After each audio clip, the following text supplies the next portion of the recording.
Welcome, Jan. How have you been?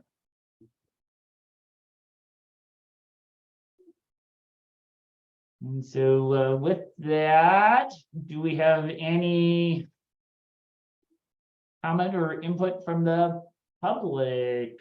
Don't see anybody in our view here.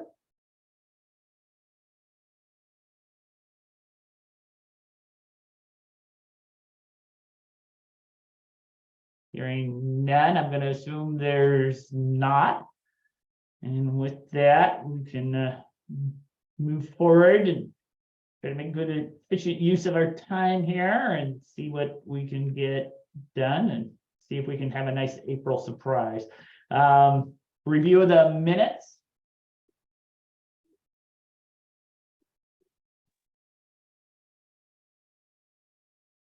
So Brian, I have a couple of corrections. Okay. This is John.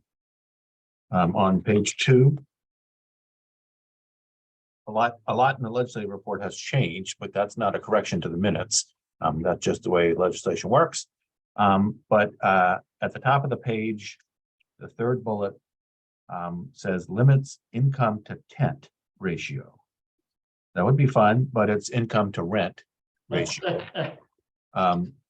And then further down that page, under about the middle of the page, it says Senate Bill 799 sponsored by committee. The third, I can't see, the third bullet there says postpone dates for first appearance and trail. Trail should be trial. And then to fill in the question at the start of the last paragraph on that page, the other big bill is Senate Bill 611.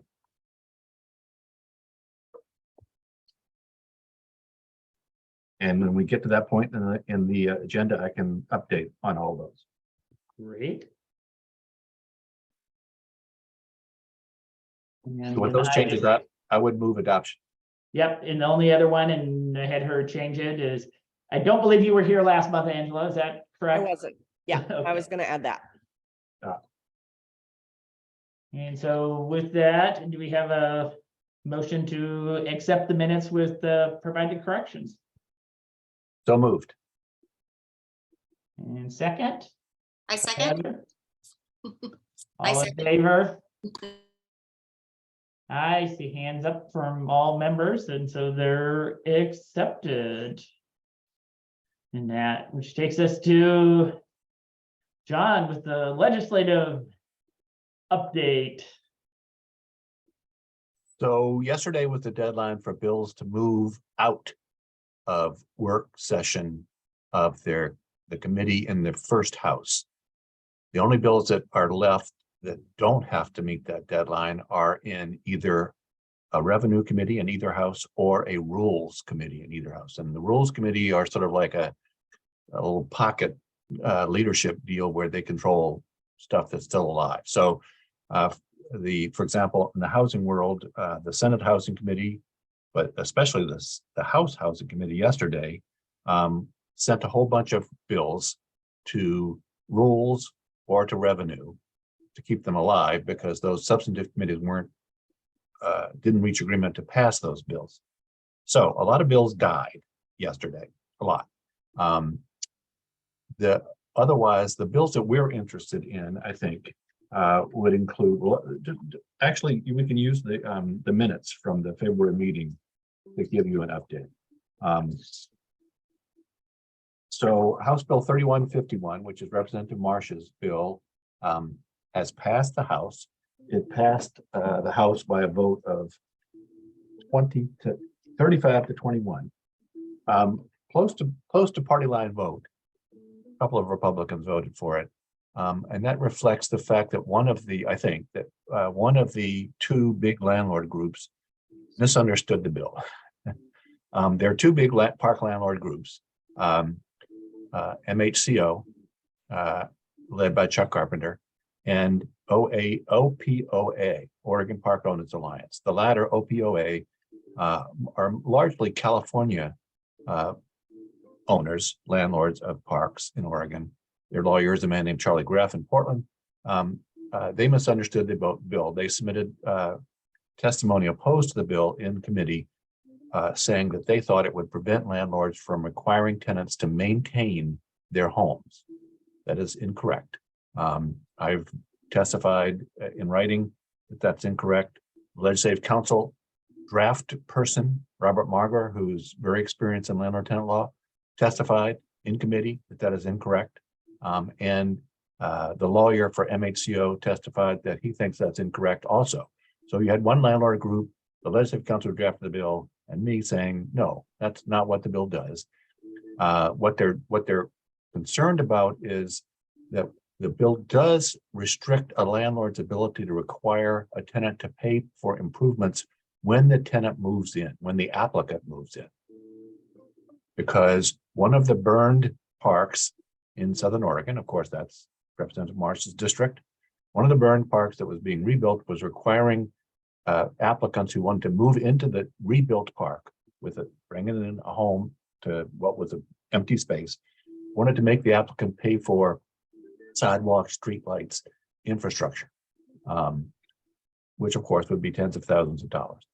So there already was legislation adopted in, I think, 2001 by a work group led by then Attorney General Hardy Myers, who had some concerns that some landlords were deceiving applicants who wanted to move into manufactured home parks about what they would be responsible for. So these are already existing statutes. Marsh is amending an already existing statute to make it clear that a landlord can't charge for things like streetlights. And the statute that does allow a landlord to require a tenant to maintain the home, 90.632, is not amended by this bill.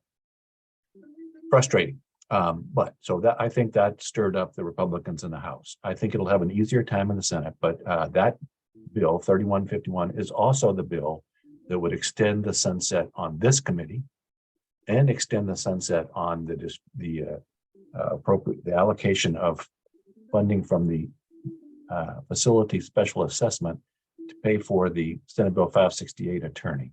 And it would amend the responsibilities or the allowed activities for that attorney to make it clear that it's not just legal cases. So I think that bill it's waiting. Well, after the deadline, bills that passed in one house will then move to the other house. So we're waiting. That bill is now waiting to be assigned to presumably the Senate Housing Committee, where it will be heard in the next week or two and move on. So that's House Bill 3151. The other, in looking at the minutes, in the middle of page 2, there's a reference to Senate Bill 799. Senate Bill 799 was a bill that I worked on that it made significant changes to the eviction process, especially with regard to timing, and added a number of things that were done in the pandemic. Senate Bill 799 proposed to extend the notice period for non-payment. Non-payment termination notices can only be given after 7 days, so that would be on the 8th day of a monthly rent period. And the current law would be that a tenant has set 72 hours to pay the rent or move out. And their tenant would have no ability to pay the rent after the 72 hours runs. Senate Bill 799 would change all that. 72 hours would become 10 days. The time period for the filing of an FED called a first appearance would be extended.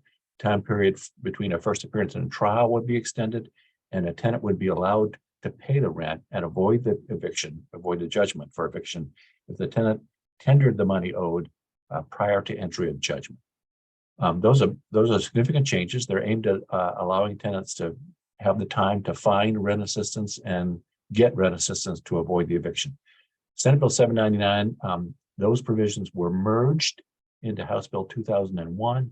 House Bill 2001, you might notice, is the first bill. House bills are numbered 2000, etc. 2001 was the first. That's the governor's bill. Although the governor doesn't get to introduce bills, they're introduced by the speaker. And it has a whole lot of money. The legislature actually ended up adding more money than the governor requested. So it's $200 million, I think, with a companion bill to do homeless shelters and affordable housing development. And it has now the FED, the eviction provisions from Senate Bill 799. That is money that's being allocated in this biennium. Normally, a legislature only allocates money for the next biennium. So in that case, that would be the biennium of 2023 to 2025. But 2001 allocates money in this biennium. That money is going to go out this month. And it has an emergency clause. Those provisions are effective. Those changes to the FEP timelines are effective last week. So, in fact, I'm hearing reports of courts making that clear now. So for future non-payment of rent termination notices, they have to comply with House Bill 2001. Also on that page, above the report on Senate Bill 799 is a report that Senator Jama had created a work group to try to negotiate some agreement between the landlords and tenants. That had to do with Senate Bill 611, which is discussed below. Senate Bill 611 proposed to amend the rent increase limitations from Senate Bill 608 from the 2019 legislative session. Proposed, and that's because Senate Bill 608 sets the rent increase limitation to within any 12-month period, 7% plus the increase in CPI during the previous year as determined by DAS, Department of Administrative Services, with no ultimate cap. Unfortunately, inflation was high last 12 months in 2022. So the cap was 7% plus, or this year, the cap is 7% plus 7.6% for a total of 14.6%. So that has, and I mean, not all landlords are doing that, but some are, including some parks. I'm aware of Cal-Am doing that with its parks in Oregon. I think it has 4 or 6 parks. Rita Lohberger is a resident of one of those parks. She's a longtime advocate for park tenants. So what 611 proposed to do was to change the rent increase limitation from 7% plus CPI to 3% plus CPI. It also proposed to increase the relocation requirement. The current law is codified in 90.427, ORS 90.427, requires a landlord who uses a no-cause termination notice. That's not true. A landlord who uses a landlord cause termination notice to pay 1 month's relocation to a tenant who has to move. And the bill 611 proposed to increase that 1 month to 3 months. There's also an exemption in the rent limitation from Senate Bill 608 that to favor new construction, so that new rental housing built within the previous 15 years is exempt from the limitation on rent increases. Senate Bill 611 proposed to reduce that 15-year exemption to, I think, 3 years. That has been stripped out of the bill. The increase in the relocation assistance has from 1 month to 3 months has been stripped out of the bill. And the change in the rent limitation has been reduced to 5% plus CPI with an ultimate cap for the first time of 10%. Those amendments were adopted in the Senate Housing Committee on Monday, and the bill was voted out on a 3-2 party line vote. So it will next go to the Senate floor. I don't know what its chances are on the Senate floor, but it's a much changed bill right now. I think that's all. So so Alexandra is not here. She would know more about money than I would, frankly. There's a whole lot of money being allocated for affordable housing, including for park purchases. And I'm not, those decisions will be made, I think, later in the session through Ways and Means. And I'm not aware of what they are right now. Let's see if there's anything else to say. I should note also that there's one other significant landlord-tenant bill that is still in play. That is Senate Bill 1069, 1069. It's a landlord bill from Multifamily Northwest. And what it initially proposed to do would be to amend the Oregon law on how written notices must be delivered, mostly by landlords, but also by tenants. And the current law says that a landlord may deliver a written notice, and that could be a written notice of a rent increase, a written notice of a termination, lots of things. That they can only be delivered in one of three ways under current law. And those three ways are in person, which means actually handing it to you. It does not mean sliding it under the door. So in person is in person. Secondly, by first class mail, not certified mail. First class, you can do certified mail, but it doesn't count. First class mail counts. You have to add 3 days to the notice period. So if it's a 72-hour notice for non-payment of rent, it would have, and mail sent by first class mail, you'd have to add 3 days. The third method is what's called nail and mail, in which a copy of the notice is mailed by first class mail. Another copy is attached to the front door. And in that case, the landlord does not have to add 3 extra days. This bill 1069 would add a fourth way, and that would be by electronic means. The bill has been amended. My organization opposed because we worry about email getting lost. And does electronic means include Twitter, tweets? What? So the bill's been amended, and it's now clear that it only applies to email, and it would require that the tenant agree in writing in a document that was not part of the rental agreement. If you've ever seen a multifamily Northwest rental agreement, it's rather long, and it's doubtful that anybody reads it, including lawyers. And so this would have to be a separate written agreement entered into after the tenancy begins. So it would not be viewed as hopefully not viewed as a requirement by the applicant or now tenant that they have to agree to this. And it has a warning that people should check their emails, and it's limited to emails. We still have concerns about it. The bill passed out of committee Monday, the Senate Housing Committee, with an agreement by both sides that that we would amend it in the House to provide that for termination notices only, written termination notices, the use of email would have to be accompanied by a first class mail copy of the notice. So 2 methods for termination notices. Okay, I think that's it, unless there are questions.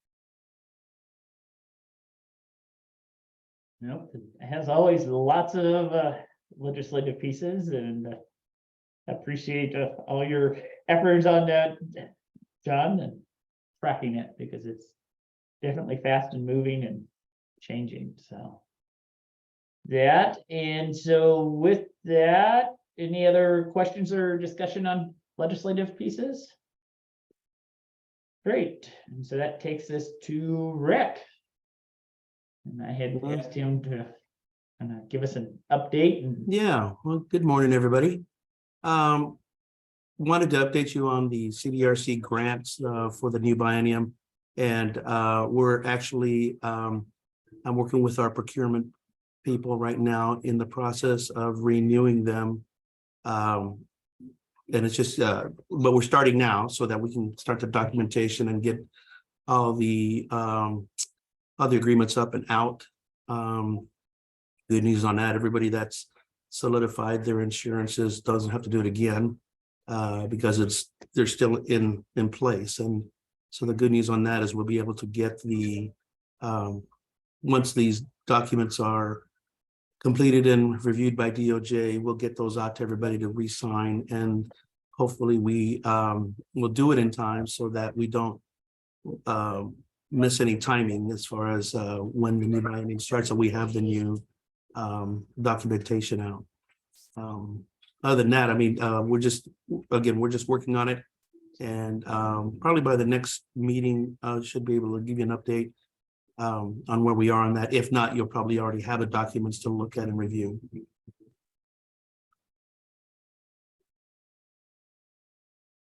And I'm Go ahead, I'm sorry. assuming that is also tied to the legal services based on what happens with the bill to. Exactly. We'll figure that out as we progress forward.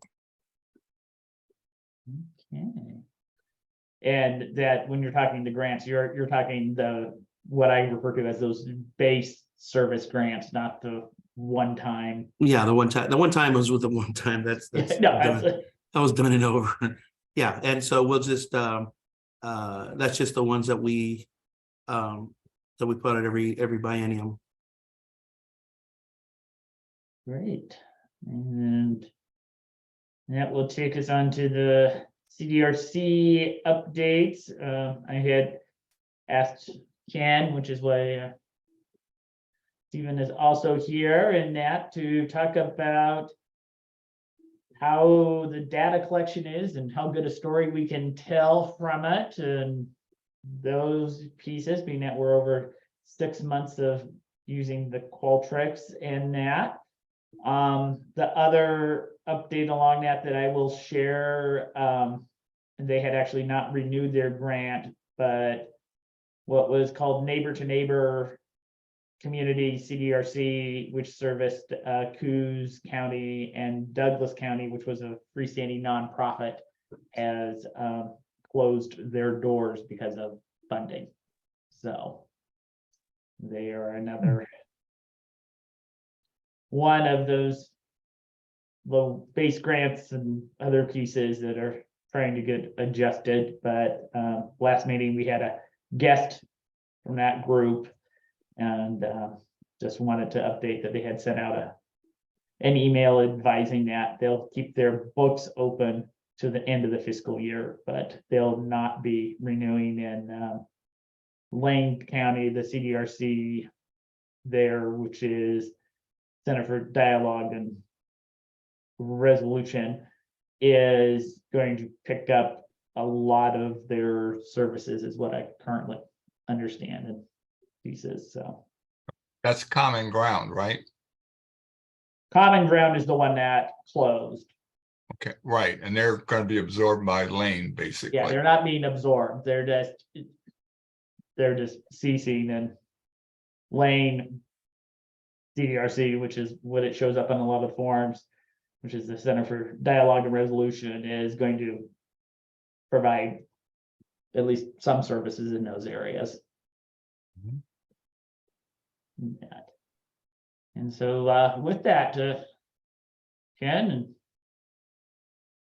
it's over to you to talk about how the data collection is going and what the story is with. Okay, if I can share my screen and hopefully, let's see.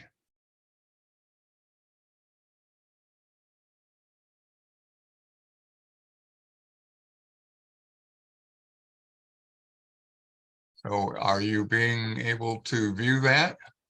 Yeah, Ah, it worked. So this is a summary that has evolved from the various inputs over time. And essentially it covers every CDRC and their associated counties. There are actually two reports, one by CDRC and one by individual counties. So you can get that kind of detail if you like. But essentially what it shows is, if I can expand this a little bit. Okay. Yeah. So you're talking about the number of mediator surveys, who initiated the request, if it was resolved in intake, the kind of mediation it was, court, standard, table group, remote, mandatory, or voluntary. And it talks about, if it were rule violations, maintenance, unpaid rent, those areas are documented. And keep going further. I think that's probably if I can get that as big as I can. Yeah.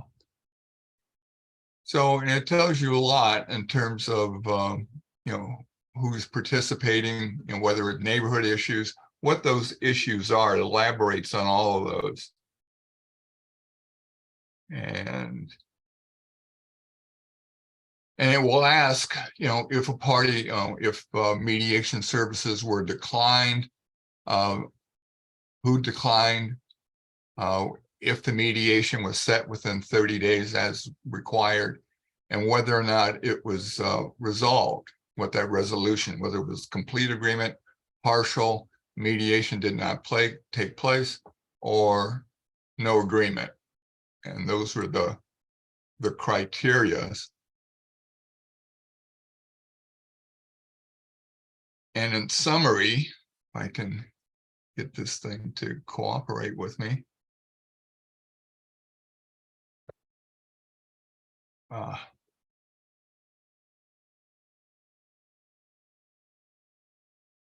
In summary, for what we've received in March, there were 139 survey responses, and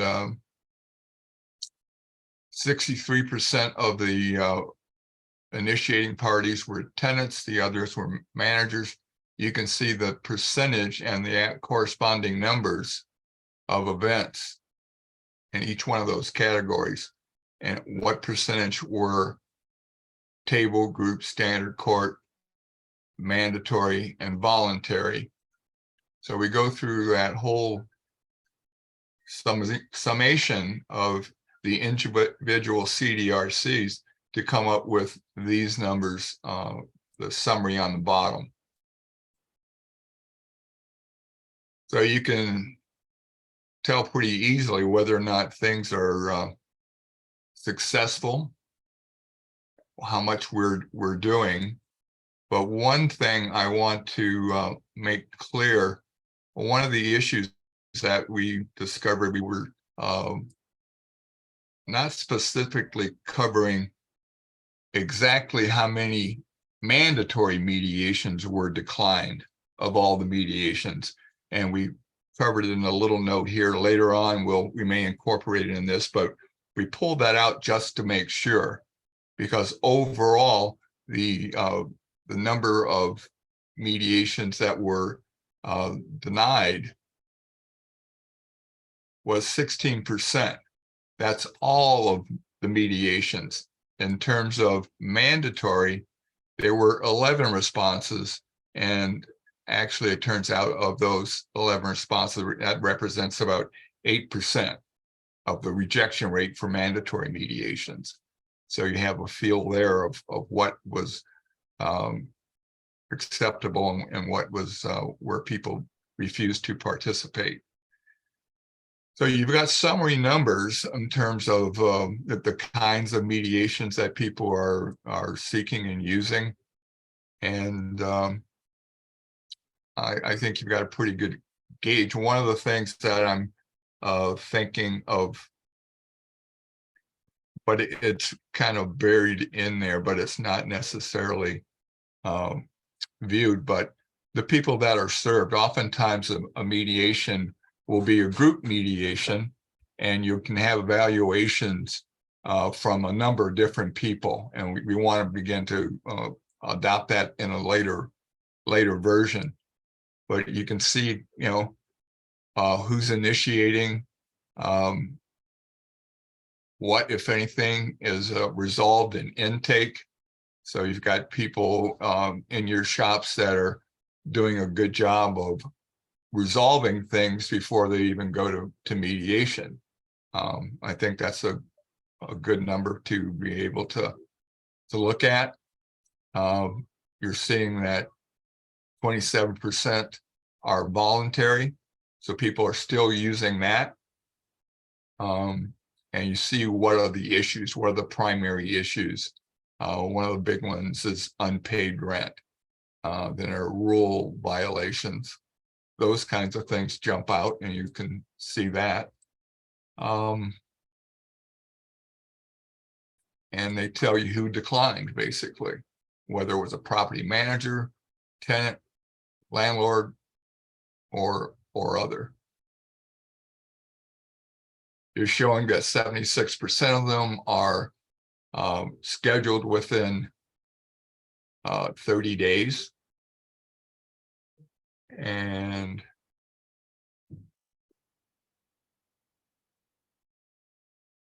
And with 17%, there's no agreement, but if you look at the partial and complete, you've got 67% of all mediations do get a resolution. And you've got some that basically fall out for whatever reason, and 17% there's no agreement. So I think that's a reference, I think, that will allow you to work up some of your supportive data to request more funding. And again, there is a page where we break out each individual county.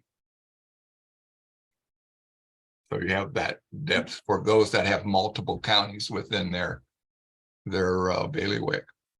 And Candace, let me know when you're ready for a question. I just was curious. Mediator surveys, is that the ones the participants are completing, or is that the exhibit that the CDRCs are completing when you're calling it mediator survey? It's the grantee service report. So the one that the senators themselves are filling out. Okay, so Not that's the not the client. number of participant surveys. Yes. No, So, and we want to go back and recapture that, because if we get one, a survey, we want to count it to show how many people are actually being involved, being served. Yeah. What else can I tell you? Oh, there are some sensitivities that are involved with the process, and it depends a lot on timing. And earlier, Stevens put in an alert that's in the services aspect of the reporting, that as soon as a party declines and it's recognized that there's not going to be a mediation, there is an alert that's given to myself and Rick to notify that someone has declined. So in order to that will trigger myself in the interim creating a manual letter, basically, that will go to the participants. It looks like, I think you've seen this already, but let me see if I can bring it up. I think people have seen this already.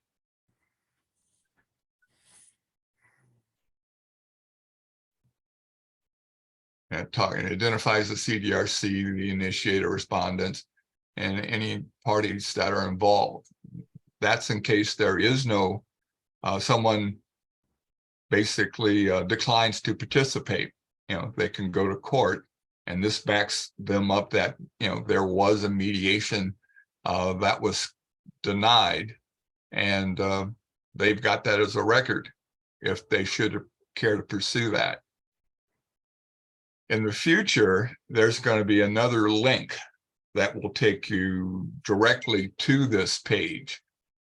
But right now, it's going to be a manual completion by myself. In the future, again, this is going to be another link that will ask that you fill it out, engage it immediately. And this is what is time sensitive. It can't be with your normal billing or invoicing process. As the purpose of this document is to provide it to someone who feels that they want to go to court on a matter. So we can't wait for this to occur during your normal billing cycle. What's required is that the parties that are filling out these reports for you, we don't know whether it's the mediator or there's a staff member, whatever, whomever has to actually go in and complete the services portion of the reporting to trigger this alert. So, and this alert won't occur until you've completed that first session. It should be, it shouldn't be any additional work. It's just a matter of acknowledging it when it happens and not waiting at the end of a billing cycle or invoicing to alert MCRC. And this is pretty straightforward. We don't think there's any additional work involved. Are there questions, Brian? No, I think that's a lot of it. I guess the one, and I see Jan has his hand up, would be a future discussion on what we can do to decrease that tenant participation number for the mandatory request. I think that might be one we can figure a way to go after. Jan. Hello, Jan. Yeah, you're on mute. Jan, you're on mute still.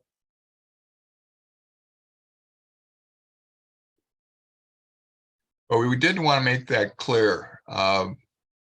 It's important to immediately call out parties that are declining. So we get this notice as fast as possible to give anyone who thinks they want to go to court a supporting document that they at least tried mediation. Hello, Jan. You're on.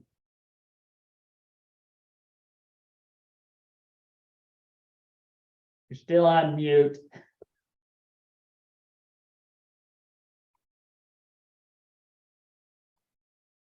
This is Angela while Jan is unmuting. Oh, there he goes. Hey, Jan.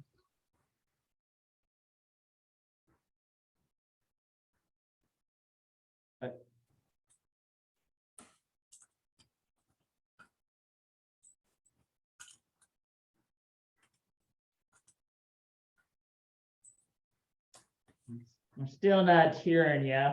And I guess, Angela, do you want to?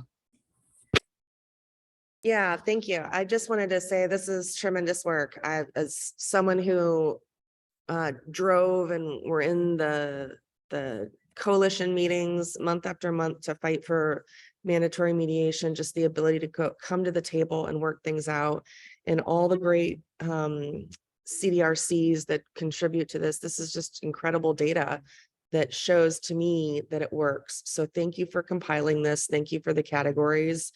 I do love that you've captured the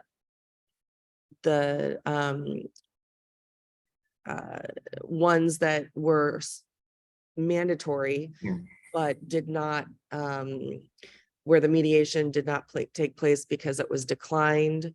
That is great data as well. And I'm so glad. One of my big questions was, well, what happens after? And I know we've worked on that as a group. So the fact that these letters go out to both parties, I think is really great. So I just want to say thanks. This is going to be super helpful in talking with tenants about the success rates. I have just a question about the survey. I remember when I went through mediation, afterwards, there was a survey that was like, how likely are you to recommend this to others? And do you think it was successful? Is that data still being captured, or is that, was that kind of data not being captured anymore? No, it is being captured. That's on the client survey side. So the Okay. info here is just the grantee service report. Yeah. Okay, perfect. Thank you for clarifying that. That's great. Yeah. I love it. Good job. Yeah, the thanks goes to Stephen, because he picked it up from Willie, and it wasn't nearly as developed or organized. And Stephen's done a super job pulling it all together and getting all the inputs from people. So you can't ask for a whole bunch more than that. He's got other demands and people beating him up for time. So a lot of appreciation on that side. Yeah, thank you, Stephen, for sure. Yeah. And I guess that would be one in the future of adding that report for the participant one as Yeah, well. yeah. I know there's some good stories there. Yeah. Heather, Just noting that I think John's hand was up before mine. okay, So being fair in process. go ahead, John. Go ahead, Heather. Thank you, John. To your point, Angela, one of the hardest parts we're actually, as a center, in collecting data is from the participants. We've tried to sugarcoat our surveys. We've tried to hang them out with carrots, anything we can do, put it in their email, put it in front of them. But that is probably the hardest data collect that we're having. And it's not just this program, it's across the board. People are survey, I would call it survey fatigued, or they're just plain don't give a rat's tail. And so anyway, just to address that, we'd like to collect more, but it's difficult. Back to the clients served. Are we, Stephen, capturing those on our report, correct? Yeah. Yes. I think I understand your question, that within the survey itself, there is a field telling us how many clients it served within that individual report. Yes. Right. Okay. So at least we're capturing that if we're not getting the clients' surveys back. Yes. Just clarifying that one. And then I was just noticing that some of the development, it looked like the numbers, and I know this is sometimes confusing when we start, when we say it was resolved in case intake, we've got mediators working on it, and there actually is a resolution. So there's somewhat of an agreement, but it doesn't fully go. Are those numbers overlapping? It was going back and forth. I just looked at the total number. I was trying to follow one line, and the math. Yes. So the what I noticed is that with some of the survey, they're not filling out all the questions. So at one point, we might have the response rate for one individual question, and then for another question, there's either incomplete information there. So that's why the totals are off. Yeah, we can't dictate who's going to respond and who's not. We can only report on what we get. And so a lot is dependent on that. Maybe, I don't know, I've heard rumors that people were going to get with the 50K, one-time grant, maybe some tablets that people could respond on, get right into it, not have to mail things. So, I mean, there's an opportunity perhaps to capture more if you have some tablets hanging around that people might then venture to give us feedback. Right. And then a lot of ours are remote, but and then last follow-up then would be my understanding is that we file this the day our case closes, or perhaps it, the mediation occurs on Friday, but we close the case out on Monday. The delay in reporting, I believe, was just because we didn't have grants in place, didn't have process in place. Has that changed since we've signed agreements and have process in place, or do we need to promote that within the CDRs? I mentor other centers, and so if that's a process thing we need to improve, I can put that into the dialogue. Or if that's just the fact that we didn't have that feedback that there was a declining party, so that letter could go out. We want to make sure that that is happening quickly. So my question is, that delay, do you think that was involved, or because we didn't have process in place, or is that still occurring now that we have process in place?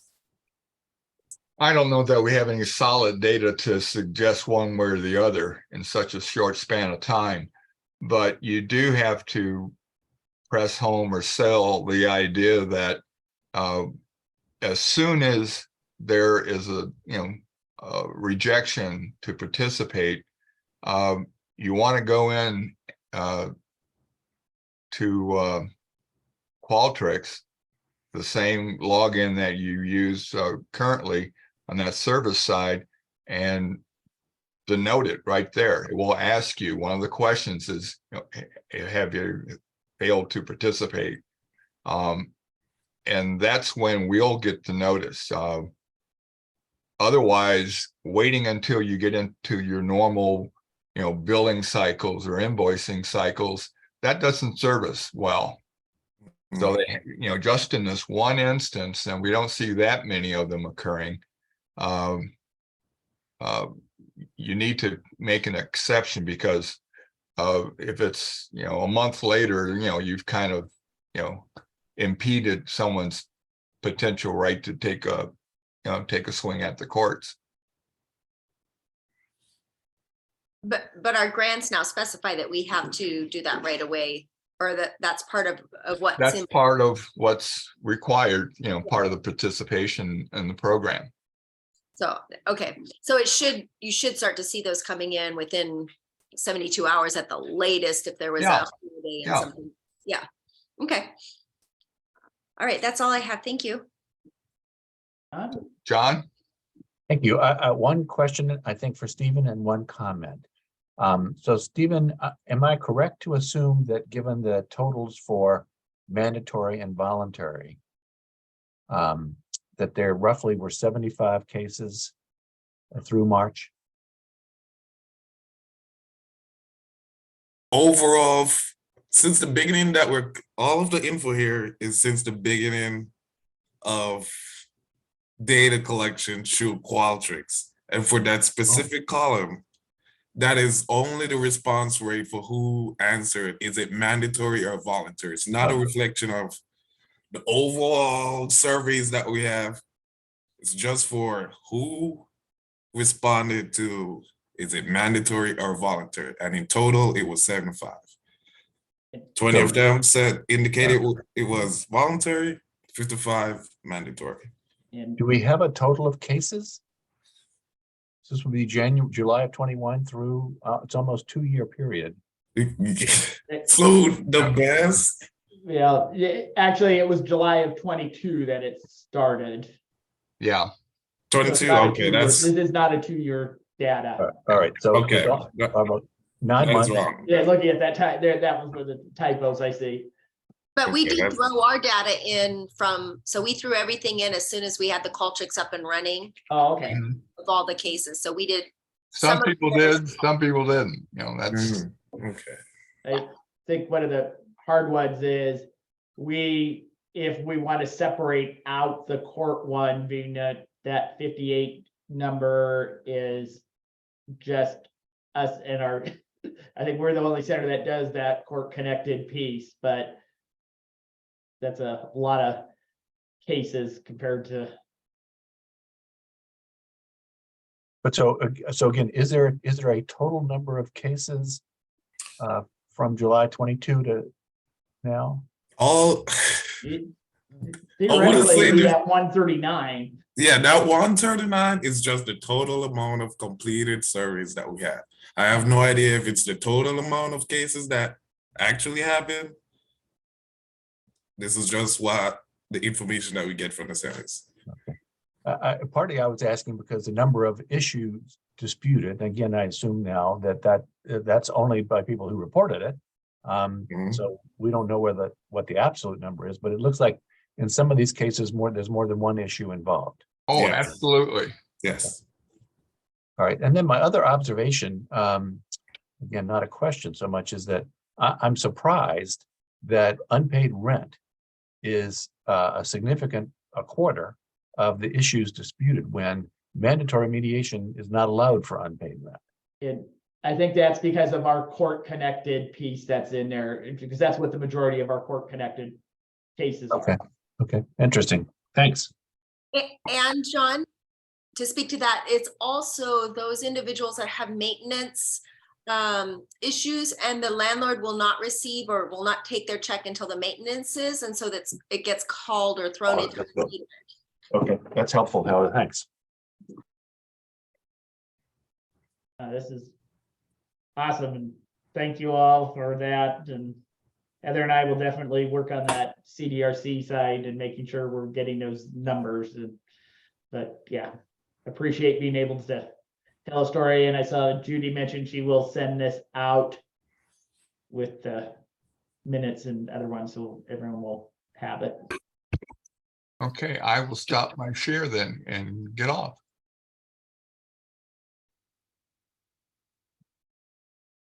Great, and you said that was item 7 as well. So that takes us to Farah and looks like they're gonna do some administrative rule pieces. Good morning. Looks like I'm gonna go first. First I wanted to ask members if anybody would like a brief review or for me to go over the manufactured home replacement program, if anybody's unfamiliar with the program, before I talk about the rule revisions, since I haven't been before this committee much talking about that program. I would like to hear it.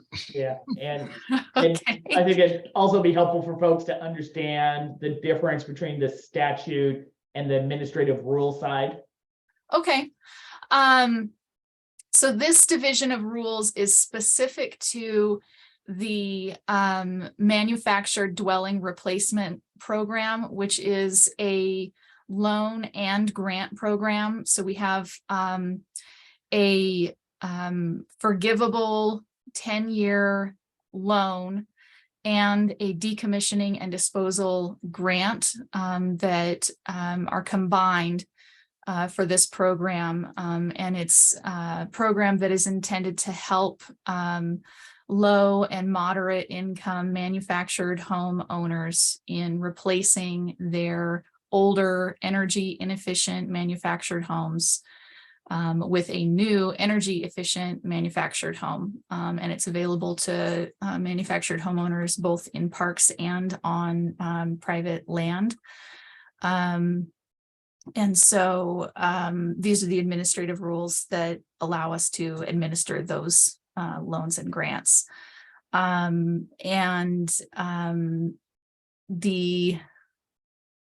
The statute, actually, there's only 2 statutes that go along with these rules. So the question you had, Brian, between the statutes and administrative rules, can you Or clarify just what you wanted me to a explain? short definition, so everyone understood that administrative rules are changed through public hearing process, not a statutory through the legislative process.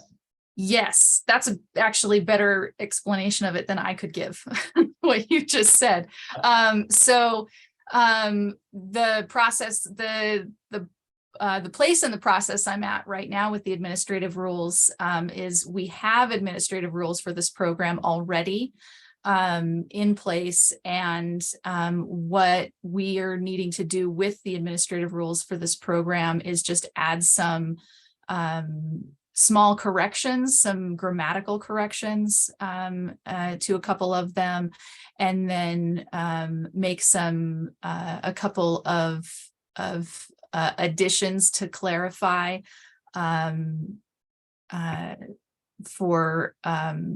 because this is a pilot program that just started in 2019 was when the program was developed, and we launched in 2021. And so as we've been running, we've, had some stuff come up that needs clarification. And so we're adding some clarifications to the rules that'll enable us to address those issues, to add some equity to access for our applicants and our participants. For example, one of them is adding the word adjusted to the income standard. Right now it's gross annual income, and we want to add adjusted gross annual income because some of our participants have been self-employed or small business owners, and when it's just gross annual income, they can't, come in and have, their, all of their business write-offs and things like that, that we know at the end of all of their calculations, their actual income is quite a bit different than what their gross income is. So just that small word adjustment will allow somebody that actually is below 100% AMI would qualify for the program. That's just a small example of that rule adjustment. So the phase I'm at with this rule change is in the draft phase and engagement. So I'd like to present the draft to this committee as well as the Manufactured Housing Advisory Committee, which is also made up of community partners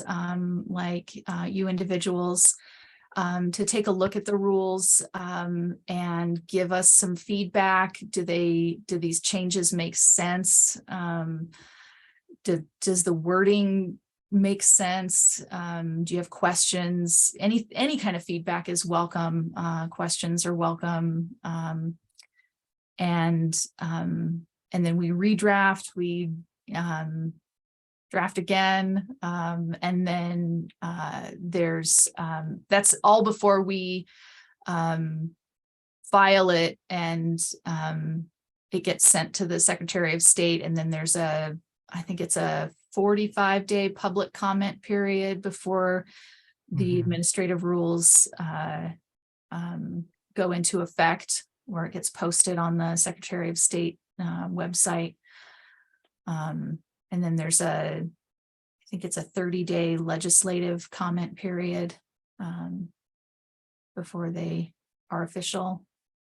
I wish JC were here because she knows all of those. She's our administrative rule coordinator for our agency, and she knows the whole calendar and the whole sequence of events. But I'm at the very beginning, and you guys are my very first community partners to take a look at these. So I don't want to bombard you with going through them piece by piece. If that'll put you to sleep this morning, if it would be helpful to email them to you and kind of let you take a look at them, and if some of you want to take a look at them and email me back like a survey style, or we can go through them if you'd prefer, however you'd like to do that. I think the email would be the most efficient, and that way, and just make it clear if we're going to send it to Judy. And I guess the one is, do you need anything formally from the committee as a body, or is it just? As individuals, it's Right. it's more as community partners and folks that are advocates and experts in manufactured housing and for manufactured homeowners and folks that are affected by these rules. You guys know the subject matter and are the people that we'll count on to give us this kind of feedback, and as we develop these changes and try to improve these rules to make our program work better. This is the feedback we're looking for. So but we know that you're all very busy. So any kind of email comments, this is the engagement phase. I just kind of compile all this information and try to put it into my draft and make it as good as I can. Yeah, if I could just add, I see that John and Ken have questions. But basically, because the main intent here, or thrust of it is that because we're so close to the program, sometimes when we're writing things, we're writing from our knowledge, and sometimes when we write it, we're thinking that's perfectly clear, and then someone else, layman reads it, they're like, "What are you talking about?" So a lot of this is, your help is just reading it and saying, okay, this makes sense to you, which is perfect. Because even though it may make sense to us, we're so close to it, we may not be really writing it clearly. And that's the whole thing, is to be able to make it clearer so that there aren't questions. And not every owner or every homeowner is going to qualify for this program, because it does require that the applicant may need to take on additional debt, not only from our debt, but also consumer debt, in order to purchase the new home. So it's one of these things of the replacement program assists, but it doesn't provide all the funds. And so that's why we have to be cognizant of who's participating and how they're participating and so on. So, but the main thing is to get your feedback on if we're writing it so it is understandable. But John, you had a question? I think Ken was ahead of me, but unless Ken screams at me, I'm Sorry, gonna. Ken.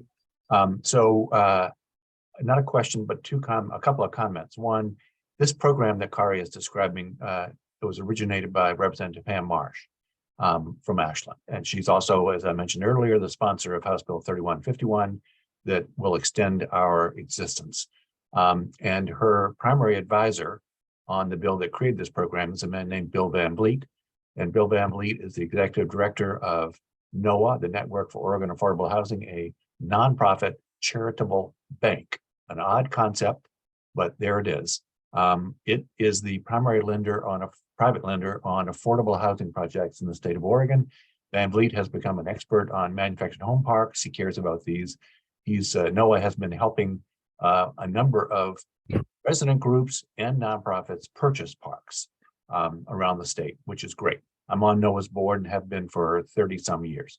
So Van Vliet chairs the other group that Kari referred to. And my view of these, I'm not on that group. Nancy Engelhardt is. I don't know if anybody else is. I don't know whether Angela might be on that other group. But my view is that this group is about dispute resolution, and that group is about policy such as this. Not to say, I think it's great that Kari brought this to us and told us about it. Some of us may be interested. I'm not. So I'll leave. I'm bringing it to both groups. Yes, I do. I assume that you were. And so I'm always in favor of sharing more information with private citizens and groups. And so thank you for doing that. I just won't be commenting on the draft rules. I'm going to defer to Bill Van Vliet. Yeah, actually, Bill, Bill's been part of this as far as the information we've been sharing on the program. And officially Heather now will be chairing that group, the MHAC group. So she'll be taking over for Bill. Oh, no, it's sorry, Rick, it's Tawny Reader. Oh, Tawny Reader. I'm sorry, Heather. I'm sure you like, what are you talking about? Go I was just gonna clarify, not this. volunteer. Thanks. I did miss a meeting, but oh, wow. Don't miss those meetings.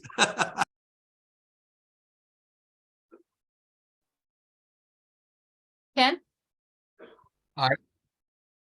I'm just curious whether or not, I mean, is this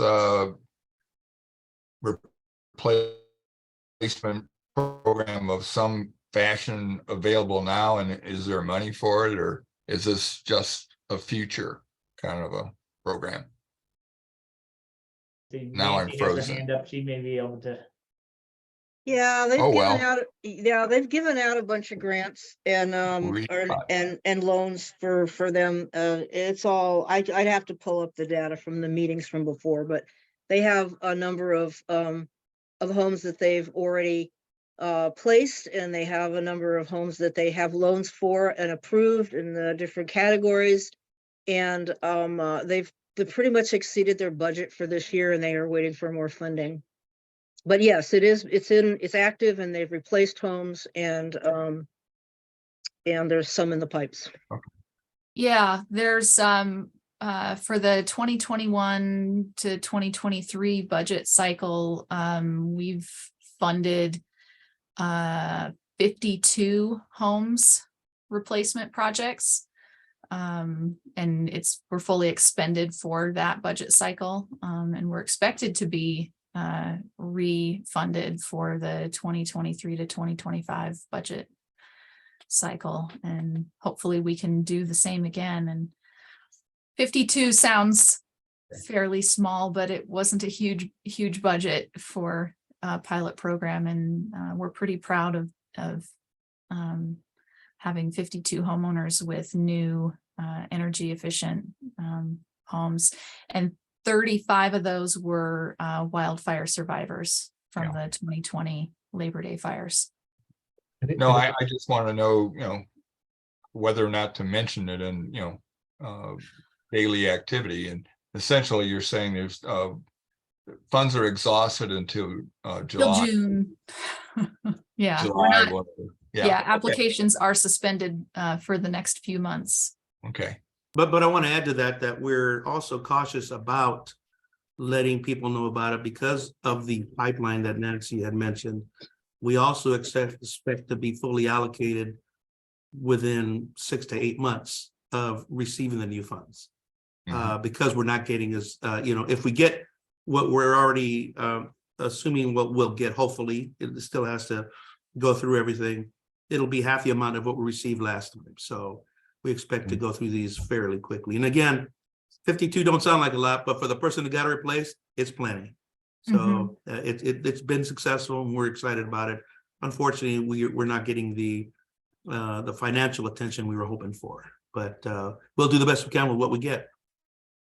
Glad that it's full encompassing and addresses that removal piece as well, because often that is as expensive or not more, because some of those older ones have asbestos and other items in it, which make it very cost prohibitive for someone.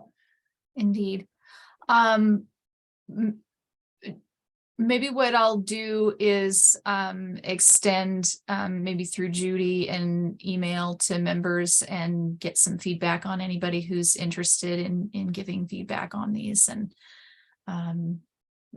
throw it out there sort of survey style. Yeah, no, Does that work? applaud getting more eyes on it. It makes it much better on the backside. So kudos to you for that. And then on to Division 65 with Shauna. Hi. I know, I just have a few minutes, right? It's over at 11:30. So Division 65, what we're trying to do, because we have a lot of rules that haven't been clarified, just like what Carrie had said. And this is about notice. So noticing, and we did share this already at MHAC, and they had a lot of comments that were helpful. It's mainly right now, I think what happens is when a park is sold or closed, notifying the tenants and notifying us at OHCS hasn't been clear.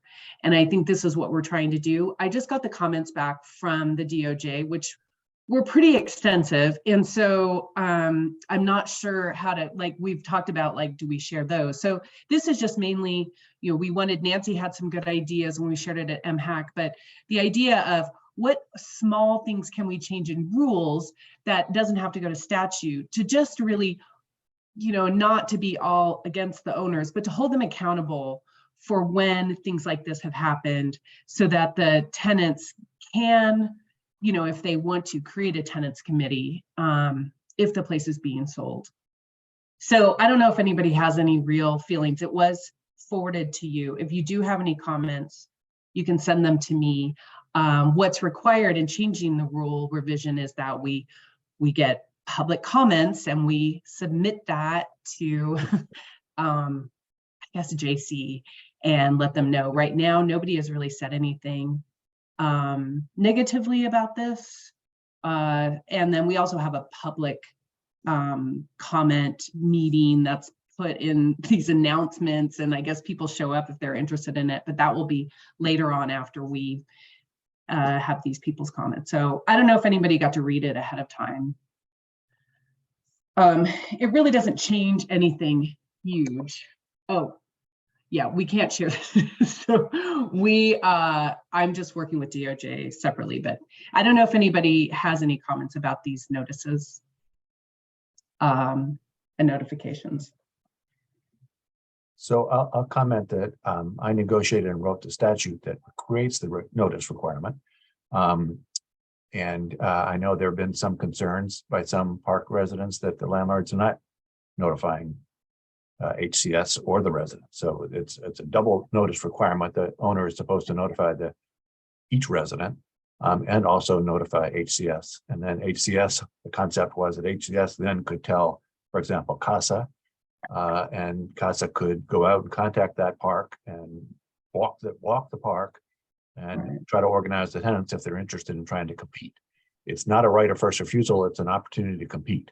And that, of course, turns a lot on how much money is available to help them and how much money the selling owner is hoping to get. I know there's been some rubs with some owners not giving notice to either the tenants or HCS. And I assume, Shauna, that what you're trying to do is make the requirement clearer. I'm not sure that park owners read the Yeah, it's just to make it clear. I mean, it's called, what we've been calling it is a baby step. We're just trying to start, so that it's clear, so that, the next step, it's not making a big change that I can tell. It's just kind of clarifying what's in the ORS.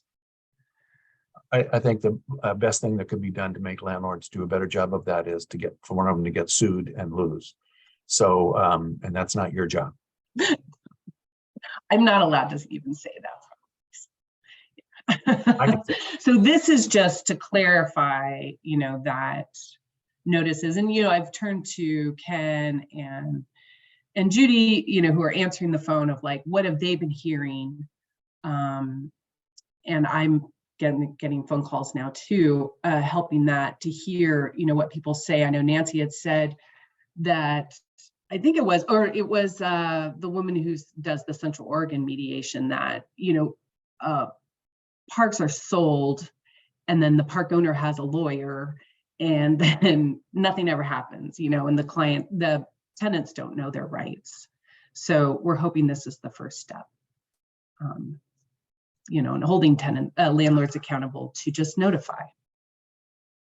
But- And marinas too. Marinas. Yeah, and I just want to follow up a little bit on that is what we're trying to attempt here is we really haven't looked at, it's just been a long, maybe better to say a very long time since we've actually looked at these, our program rules and some of these things that they've just been kind of been written and then it just hasn't been updated. Just even verbiage has changed over the period of time. We went from manufactured dwelling to now facility. It's something that simple, but yet we haven't updated these things and we're finding ourselves trying to explain what the new rules are. So in the process, we're just trying to, number one, any changes or clarifications we can make to help us manage our programs better. That's our main thrust. And then working through mediation and seeing what's coming up and, what are the issues? Can we truly address them? Some things we just, because we're the actual agency, we got to stay in the middle and, and not favor any direction, but mainly just clarify things. So, and that's our main thrust. It's just to try to clarify the gray matter where it's just not clear what exactly we're trying to do. So that's when we start bringing these to you, it's just mainly to do that. And again, if you have an interest in commenting, we really do want to hear from you. But if it's something that, you don't feel you're a subject matter expert, it's like, I'll leave that to experts. That's fine too. We're okay with that, but just wanted to finish that up. Thanks, Rick. Yeah. So Rick and Shauna, could I ask, do you do reports to the other committee, MPAC, on a regular basis? MHAC and Manufactured Housing Advisory. What type of Advisory reports? When you're saying reports, what do you? Do you brief them on, say, an annual basis, like how many notices you're getting, whether you get comments from landlords about how? Not on that. We're usually talking about programming and marketing and other. Normally, that type of information we cover here in DRAC, and MHAC is more on the policy side and what's happening with other programs. And we update those numbers, and then we provide the report that MHAC has to send to the House Stability Council every biennium. So what I'm getting at is some process in which the policymakers, and those policymakers are legislators and advocates for both sides, landlords and tenants, and MHAC. And if MHAC is tracking the information you all are getting, either from tenants or landlords saying this works or this doesn't work, then that would be of value, because then somebody could consider legislation to improve the program or the statutory requirement. It's not this committee. Again, this committee is about dispute resolution. That committee is about policies such as park closures, which is what we're talking about here. So I mean, if MHAC is not getting any information from you all about what you're hearing from landlords and tenants about notice requirements, then that would concern me. And apparently you're not giving them that information. So, Well, we do talk about the intent to sell and so on, because CASA and NOAA both get, and others get the notifications on those. So we do talk about those things. But in reviewing these new these new rules changes, we are bringing these up. So while we haven't in the past, we are now currently doing that. Ken, you have a question? Yeah, I mean, I guess my comment would be based on experience. Both the letter of, the notice of intent to sell and a letter of conveyance, they really don't have, I mean, the letter of notice of intent to sell, I mean, it's pretty draconian if the property actually is sold before tenants are notified. 10% of the sale price is a pretty big incentive, but that's fairly rare. But what is difficult is just the basic notice. Things don't often get to that level, but you're still chasing events. And realistically, landlords don't respond unless there's a fine or there's some kind of consequence to not doing it. I realize that would mean more work for us, but at least you'd get the data if there were some consequences behind, non-compliance, basically. Oh, right. And Ken, I don't know if you were there at the MHAC when we did share this, but we did talk about that. And I really think that it has to go to legislature to change. Yeah, And I think that's what we talked about. I don't think there's anything we can do. No, it's got to because go it doesn't say anything. Yeah, that holds them accountable, except for, I guess, Rick, you had said $1,000 if they don't register. Yeah, but that's already in place. I mean, Yeah, up to and that's $1,000. what we do have in place, Yeah. but that's really what we have. And, or if they don't go to training. I think Yeah, they well, do. yeah, that's another possibility. But the thing that happens is that the park is sold, and we basically are blinded to whoever's taken ownership and responsibility. Right. And Right.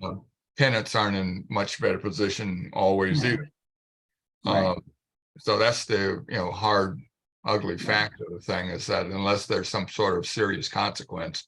Right. And then that goes back to the baby steps. Yeah. It's just kind of like, we're going to set the stuff up and then set more stuff up. And then hopefully we get to a place where there is more, and I think this is part of the CDRC because, these people are going to mediation, trying to resolve it. I don't know what happens if it gets resolved with mediation, but I think stronger laws are required probably. This isn't something that's would be right for mediation.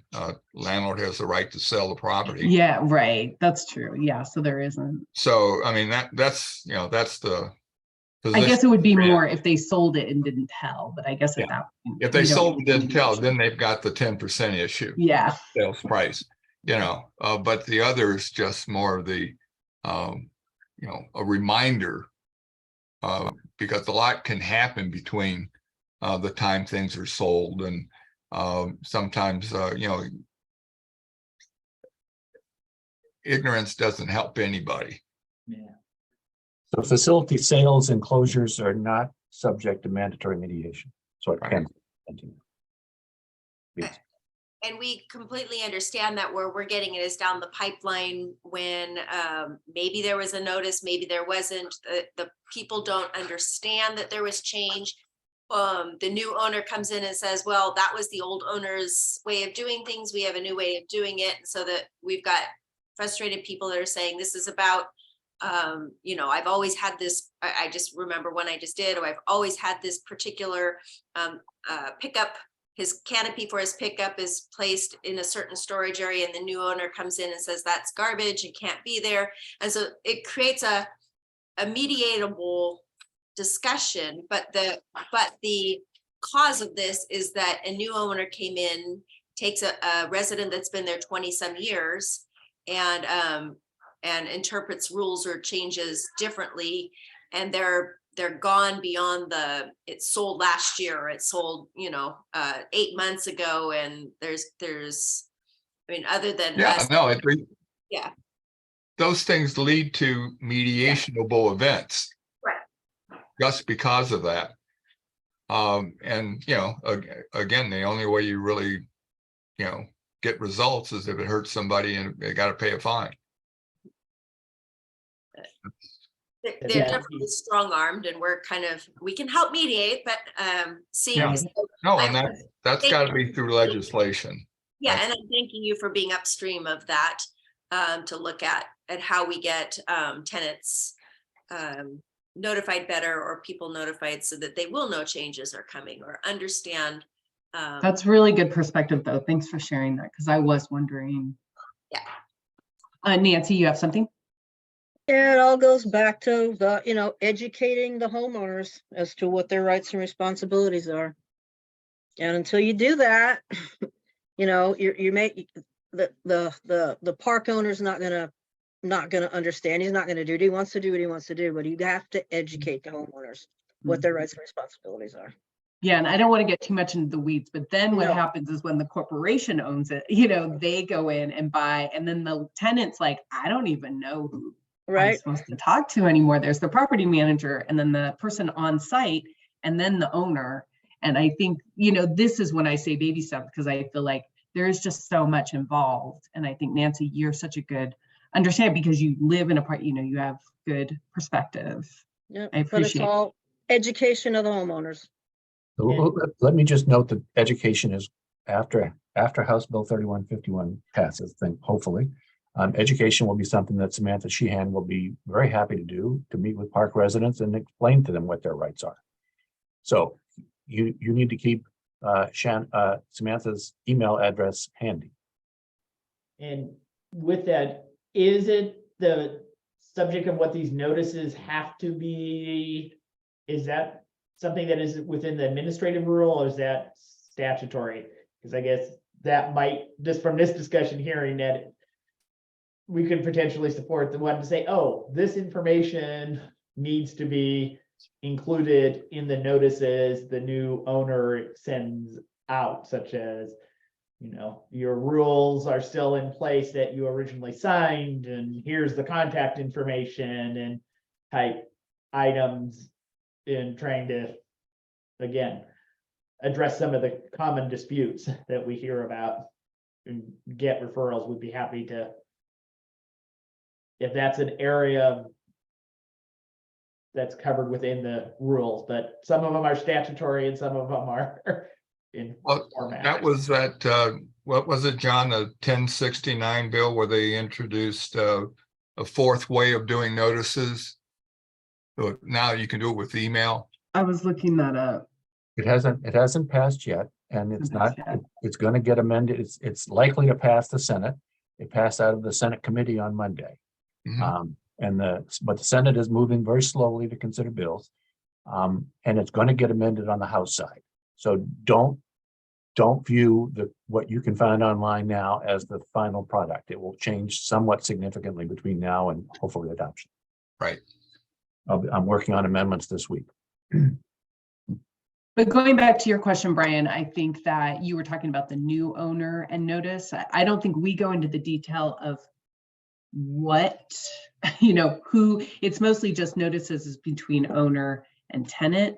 and these. So that's an interesting perspective. I'm going to probably discuss that with Rick and Carrie and kind of get better perspective, but yeah, there's a lot. Yeah, no, I know, and I mean, That did, needs to be like I said, know if it was within the scope to say, yes, the notice you send must have this, and this in it as far as content. But most of the other landlord tenant issues and that are covered in statute, not rule, so. So with that, I think our only item left is our next meeting would normally be June 7th. First Wednesday of June, being that we're on an every other month schedule. Brian, Yes, at the last meeting, I thought you wanted to, change the Revise. quarterly, actually, now that you're saying that, I'm remembering my, oh, that would be correct.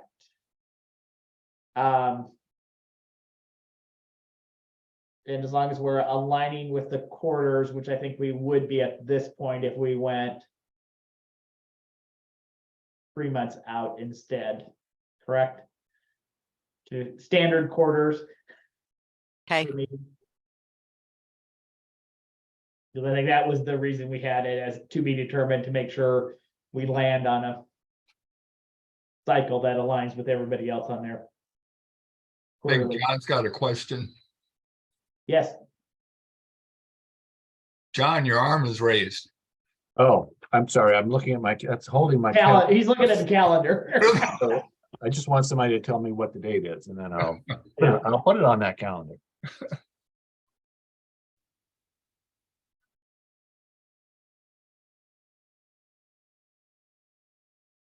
That So- would make it July something. July 5? Yeah. Heather. Oh, yeah, July 5. I was giving you the numbers. I saw. Thank you. July 5th. So that's the day after July 4th. Does that worry anybody? It should. Right? How many people are going to be on vacation at that time? Are you- So make it July 12th? Yeah, Okay, July 12th. Great. Thank you very much. thank you.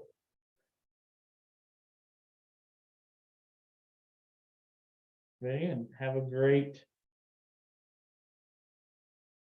week and enjoy the spring, April weather. Definitely getting our April showers for our May flowers. Bye, everyone. Bye. Bye.